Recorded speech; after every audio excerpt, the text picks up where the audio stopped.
Choosing an iPhone this year will be like choosing a favorite among your own children, harder than ever. Just last year, we witnessed the iPhone 14 Pro outshine the 14 in every way possible. However, this year, the competition seems to be leveling, turning a relatively simple choice into a real mind game with tons of possibilities. As someone who's held and used nearly every iPhone model there is, I've seen Apple's design philosophy evolve, yet consistently stay true to its principles. After using many of the latest iPhone models, I do know what those are, so it will be easy for me to judge the new design, because there's a lot to judge. For example, the iPhone 15 Pro and Pro Max will step it up a notch this year with a titanium frame, giving a more premium feel and sturdier build compared to the aluminum frame we are gonna see in the standard iPhone 15. Titanium weighs less than steel, but is much more robust, so the Pro iPhones will weigh less while being far more resilient to all wear and tear. But again, it doesn't undermine the aluminum. Aluminum is great and far more playable. So we could expect much more inventive color options with standard iPhone 15 models. I will come back to colors a bit later because there's a much more interesting thing out there that will make these iPhones look different: the edges. The Pro iPhones are rumored to have more rounded edges than before. The renders have been round for a while, so there's not much to discuss here. Rounded edges will give better and more comfortable grip that we, and I, desperately need. This new, slightly more rounded edges will most likely make iPhones comfortable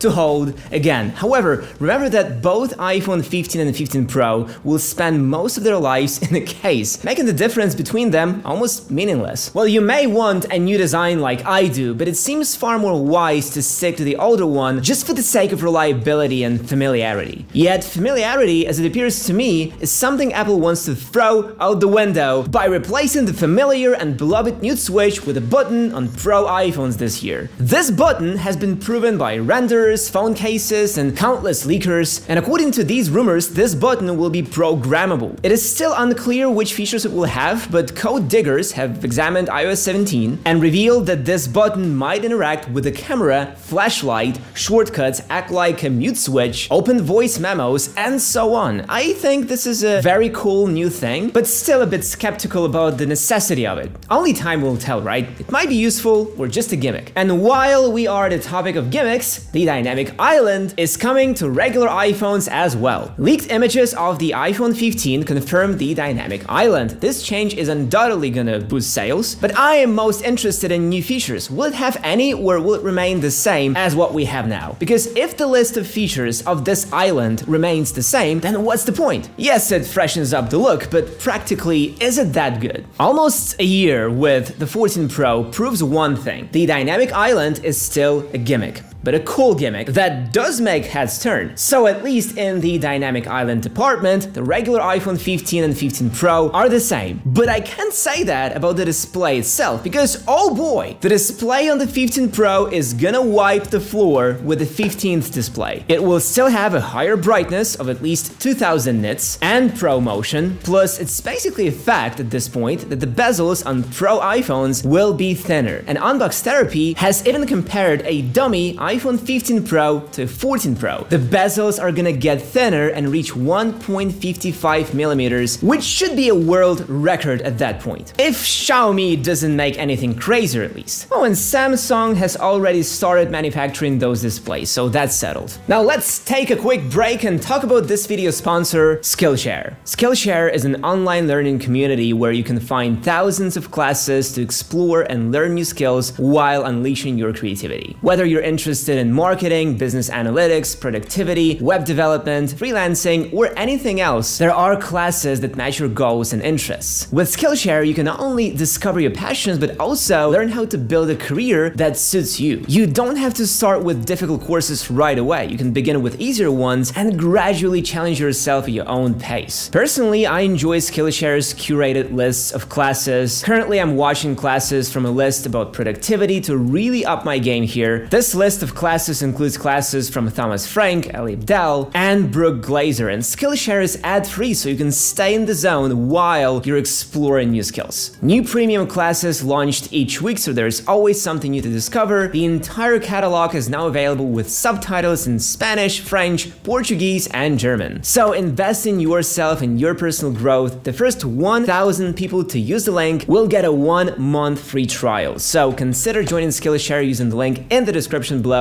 And now let's get back to the video. Another thing, okay, Type-C port. First, back in February, a picture of an iPhone with the new port showed up. In April, we got to see dummy models of the phone where Type-C is clearly visible. Plus, the iPhone cases that leaked recently also point to Type-C. They have a bigger cutout for the charging port, and that means the port design has changed. And there also are photos of the iPhone 15 with Type-C. Type-C is an inevitability. Sorry, Lightning lovers, but Apple wouldn't have been Apple if they didn't come up with some sort of a separation here. What I mean is the speed difference. Only the Pro iPhones will have the high-speed Type-C. This could be USB 3.2 or even Thunderbolt 3, which means we could see really fast data transfer speeds of up to 20 or even 40 GBs per second. Regular iPhone 15 models won't have that luxury. Their Type-C will have the good old USB 2.0, so the data transfer speeds will remain the same as we have now with Lightning. And that's a huge bummer. Yes, for most people, this data transfer speed thing doesn't matter. Regular iPhone users rarely connect their iPhone to the computer, but it still makes me sad that Apple decided to kick us in the balls there. Well, at least we'll get new colors, right? Yes, hooray! New colors are coming, everybody, because free new colors are better than a fast Type-C port, right? So, the regular iPhone 15 will come in 6 colors in total: Midnight, Starlight, Green, Light Yellow, Pink, and Red. At least that's what leaks say. As for the 15 Pro, leaks are less certain. All leaks claim the new color will be red, but new leaks suggest blue. I will keep you posted if something changes, and yeah, some leaks suggest the regular iPhone 15 models get frosted back glass like current Pro iPhones have. So this year, the regular iPhones might actually look better than the Pros. Unbelievable, right?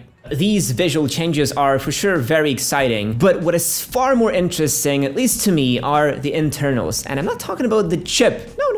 I'm talking about cameras. 14 Pro and a regular 14 are quite different in terms of cameras. 14 Pro has 2 and 3 times zoom options, shoots Pro RAW, and has a huge 48 megapixel sensor. The ultra-wide camera on 14 Pro is also better than on the iPhone 14. This year, however, we might see some tectonic shifts, alright? Because Ming-Chi Kuo says that the regular iPhone 15 and 15 Plus will come with a 48 megapixel camera. The same thing has also been confirmed by Jeff Pu, but don't get too excited, because there are rumors that this won't be the sensor found on Pro iPhones. Rumors on Weibo suggest that the sensor on regular iPhone 15s will be smaller than on Pros, but I think it's still a huge upgrade from the 12 megapixels we have now. I hope that regular iPhone 15 will get the zoom functionality like on Pro iPhones that work by just cropping in on a bigger image. Believe me, that will change lives. This 48 megapixel sensor isn't the only point where 15 and 15 Pro are gonna be similar. Some rumors suggest that the lens systems on new iPhones are gonna be new, combining glass and plastic elements. This should technically make images better, but we'll see. So, in terms of camera, the iPhone 15 and 15 Pro will be quite similar. Yet, the 15 Pro Max will surely pack an even more serious punch, because it's rumored to get a periscope camera. This new camera should allow it to have 5 or even 6 times zoom, which is crazy for iPhones. Some people go crazy and predict 10 times zoom, but I don't think that's gonna happen. 10 times zoom is too impractical and excessive. What seems to me even more excessive is the power of the new A17 chip that's gonna find its way into the iPhone 15 Pro and Pro Max. This will be the first 3nm chip ever in iPhones, and it's expected to be 10 to 15% more powerful while reducing the energy consumption by a whopping 35%. And the RAM size will go up to 8 gigs. Regular iPhone 15 will surely have the A16 from the 14 Pro and 6 gigs of RAM. But that chip is still super powerful, so don't you dare get sad or disappointed. Most likely you won't even use all that horsepower in all the years of using that phone, so so chillax. Chillax, because the best news is on the way. Every iPhone 15 model is going to have a much bigger battery this year. The iPhone 15 Pro will get an extra 450 milliamp hours, making it a total of 3650 milliamp hours. The 15 Pro Max is getting an even bigger boost, an extra 529 milliamp hours, making it a whopping 4852 milliamp hours. The iPhone 15 will get almost 500 milliamp hours extra and reach 3877 milliamp hours, while 15 Plus will top at 4912 milliamp hours. That's a lot of juice. These new iPhones might be the most long-lasting iPhones ever, especially if the new chips will be as efficient as rumors claim. Batteries getting bigger, that's what I very much like, but what I don't like are rising prices, because there are serious concerns that Pro iPhones this year will get more expensive. Jeff Pu thinks the iPhone 15 Pro could be priced starting at $1099, up from the $999 starting price of the iPhone 14 Pro. If that's accurate, 15 Pro Max could be priced starting at $1199. Regular models, however, might retain the same price tag, $799 for the iPhone 15 and $899 for the 15 Plus. Taking these prices into account, you now must see why picking an iPhone this year will be so difficult. Because the regular iPhones might look just as good as Pros, have the same dynamic island design, have the same 48 megapixel cameras, also have Type-C, and somehow be cheaper. It's really hard for me to justify buying the 15 Pro this year. 15 Pro Max seems like a far better deal. $1,200 for a better display, titanium body, periscope camera, new chip. I think I'm gonna go with that. Now, what do you think? Which one will you pick? And thank you very much for watching, guys, and see you in the next one.